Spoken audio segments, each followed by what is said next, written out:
we found that once you entered a situation like that, they don't want to help you do a loan mod. No. No. The one lady, on the Peking house, she said, "Oh yeah, I'll help you," but no. Too much work. It's a lot of work. Yeah. I'm actually in the process of loan modding a house right now. It's a rare occasion. This is actually a loan mod where the dude has his son living in the house. His son's lived in the house for almost 10 years. Son's been paying the mortgage exclusively for 10 years. We had to prove that he was doing it. It's coming out of his account. Dad bought the house for the son. Son stopped paying on it. And so loan's in Dad's name. He is doing the loan mod right now. And the loan mod is, they've approved it. They've approved the loan mod for the son to stay in the property as long as the son continues to pay, because the son's been paying the entire time. So it's not like it's a investment property for him. His son is only paying the mortgage and that's it. Dad gets none of that money, so it's not income to Dad. And they approved that one. So there are some rare cases that it does come by, but for the most part, it's by and large they don't. So are you buying that house from him? Yes. Okay, I guess I just don't understand when you say defense. So. We're going to get to that. So that's not a foreclosure defense. So this example we're going to defend. So where's the profit is really what you're asking on the foreclosure. Who cares how you do it? Tell me where the money's at. Show me the money. So you're looking for high-end, nice homes that don't need a lot of work and they would not be hard to rent out.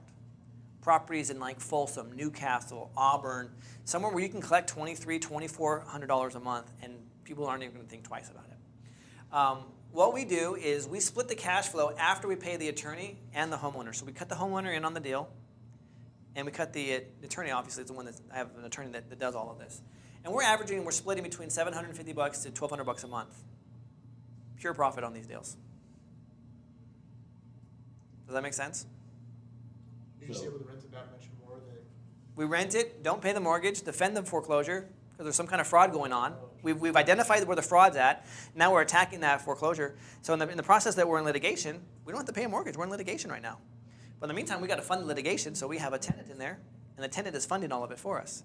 Tenant is fully made aware of the house is in foreclosure. All the disclosures are current. They've all gone through our attorney, and we just sit there and we just collect the cash flow every single month. Sometimes these go on for 6, 7, 8 months. Wow. So that's a temporary deal. It's very temporary. What happens is, I've yet to have this opportunity happen to me. The guy that I learned this from, he's actually had banks go, forget it. We don't want this property anymore, and they've released it completely. really? Complete lien release, because there's fraud. And rather have the fraud, because when you're doing a lawsuit, you're going to court now. You're having a judge and jury look at everything. And if you remember, most of these service companies, they don't own the debt. It's someone on Wall Street that does. And so what they have to do is so here's some crazy information. If you haven't read my book yet, it's covered in this book. Anytime someone goes into foreclosure, you have to prove harm. What happens is there's something called a master pooling and servicing agreement. This master pooling and servicing agreement says that I, the servicer, regardless if this home buyer pays me or not, I, the servicer, am collecting this monthly payment. If they pay me or not, I'm going to pay my investors on Wall Street. So if this person doesn't pay me, I still have the obligation to pay. So the investor was never, ever harmed. In other words, who has the right to foreclose? A servicer or the actual debt holder? If the debt holder was never harmed and never not received a payment, can the house truly be in foreclosure? I want you to wrap this one around your guys' heads. So that's where you're saying the fraud is coming. That's where the fraud's coming into place. And that's where foreclosure defense comes. It's a whole nother category. There's so much detail. I plan on doing a full class on it for you guys. Just can't do it today. Obviously, there's so much information. This is the foundation of like, okay, I didn't know my exit strategies. I didn't know where I'm making money. Now I'm making money, Ryan. Now let's dive deep into probate so we can look at more opportunities. Now let's dive into foreclosure defenses so that I can make some more money. But that's the whole strategy of what we're doing. And we're going to court and we're battling this stuff out. Wow. Yeah. Yeah. I just read in the contract for property management from CAR Okay. that if a house is in NOD, a licensed person cannot do this. Interesting. I also know that I don't know if you, but I just found that and I'm like, okay, some kind of Licensed like real estate agent? Yeah, if you have a license, you can't do this. can't do what? You cannot manage the property. and you can't rent it to anybody. So you couldn't be, as a licensed person, rent a property to somebody. Interesting. Because you're part of this clique of realtors. See, I know that in California, we're going to get to it on one of our modules, but in California, there are several disclosures you have to give. It's like 7 pages. I have it. You're all going to get it. So it's 7 pages of disclosures you have to give to a homeowner, and one of them is if the property is in default. You have to say this property is now in default. Guess what just happened January 1st, 2018? You no longer have to give that disclosure Really? per car. California Association of Realtors. It's no longer required. I still disclose. This house is in default. This house is in pre-foreclosure. This house has the potential to be taken back by the bank. If that does, you will be asked to move. It seems so messed up. They know it completely.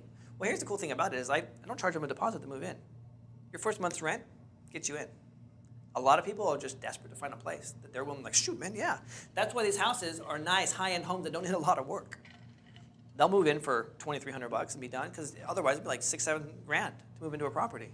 There's nothing available. And they're grateful for that, and they're going to keep the maintenance and all that. Yeah, so it's a great opportunity. So homes that are not nice and need a lot of repairs. And I don't do them. I've done that before, and I screwed up. I wasted a lot of time and money and effort. I lost money. I've been burned. My tenants right now, this trust one that I told you about that I've been fighting these guys, my P&L on it, I still owe another $1,500 to my attorney. She hasn't billed me yet because we're not done yet because I got to go to court next week.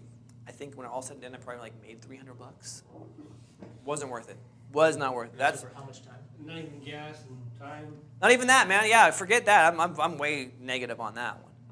Yeah. Count it as education. It is education. Not to do those on pieces of crap properties. Yeah. I have other high-end properties that I've done it on. Oh, man, dude, dreams. Easy. Easy properties. So if you're not able to defend it, it still goes back to the bank. You just write it off. Hey, we made this kind of money for this so long, and it's better than what we had. In this case, it's a property management fee. I'm just getting management money. Because the owner's involved here, guys. I don't take over the property. The owner owns the property. He now has hired, depends on how I do it. I'm either a property manager for him, or more than likely, I'm just a consultant on the deal. And as a consultant, I get paid a monthly consultant fee. And this, you're just looking for a renter, not necessarily a rent to own. So Correct. You can't rent to own something that's going back to the bank. So, Yeah, they know there's a time frame that they're gonna have to move. And this, Exactly. this is a defend, right? Yeah. this is defend, yeah. The defense strategy. Yep. It's just one of the defense strategies. There's a lot. So why does it matter if there's a bunch of repairs that need to be done? Well, because who's going to do it? No renter's gonna wanna go into a dump. Yeah. So what I used to do is I used You mean to. like leaky, like things that, plumbing, things that make the house uninhabitable? Is Yeah, that what you're you're talking about? required to Yeah. provide habitat. You're not talking about like dirty carpet and. No, they clean that up. I have guys that went in and shampooed it themselves. But ideally, you want to find houses that just no maintenance, man. Just a quick clean sweep. Easy. Yeah. We had one in Oroville that brand new construction. It was built in 2015, and the guy was a disabled vet. Got sick, couldn't handle it anymore. Let it go. And then he filed bankruptcy, and then came out of bankruptcy earlier this year, and had like one of the situations I told you about. He's paying the trustee, comes out of bankruptcy, all of a sudden it's like, whoa, my house is in foreclosure, what the heck? I thought that I solved this problem. House had been vacant for, I don't know, almost 18 months, but it was a brand new house. Just had a bunch of just junk in there. And so, yeah, we got someone in there for $1,600. They cleaned it all up, and that was it. And the reason that matters is because you're gonna be on the hook for a lot of repairs as a landlord or as a manager. So I warranty everything for the first 30 days. If something breaks in the first 30 days, I'm going to fix it. That's just a cool thing to do. If it breaks after the fact, well, we didn't charge you a deposit, and there wasn't that much cleanup, so you can take care of that. It's a case-by-case thing, but yeah, we'll go into a lot more detail. I'll have some case examples. I mean, I've done this about 8 times, and I'll have some do's and don'ts of what not to do. I learned, oh my gosh, the hard way. I got one house, guys. Everything that could go wrong with this house went wrong with this house. Sewer line broke. Electrical panel needed to be upgraded. Subfloor gave way. Water heater went out. Roof was like on its last leg. What else happened? I had to buy a stove for it. I had to buy a fridge for it. the dryer got plugged in, and this is why the electrical box went out. They plugged in the 220, and apparently it was only a 120 or 110 house, and shot everything, man. And blew up the. Yeah, it was bad. So yeah, Pulled too much. had to play all that stuff. So Burned the wires. so if you need to defend, guys. Inside the house. So obviously there's too much to cover here. This is going to be an all-day class. If you find something that you need to defend, here you go, right here. This piece of paper. Fill this out. We'll work on it together. I have attorneys that we can make this investment very profitable. I have. I'm actually going to another 2-day course in July with the guy that taught me all of this stuff originally. His name is Al West. He's a quiet title attorney who's done foreclosure defenses all the way to the Supreme Court.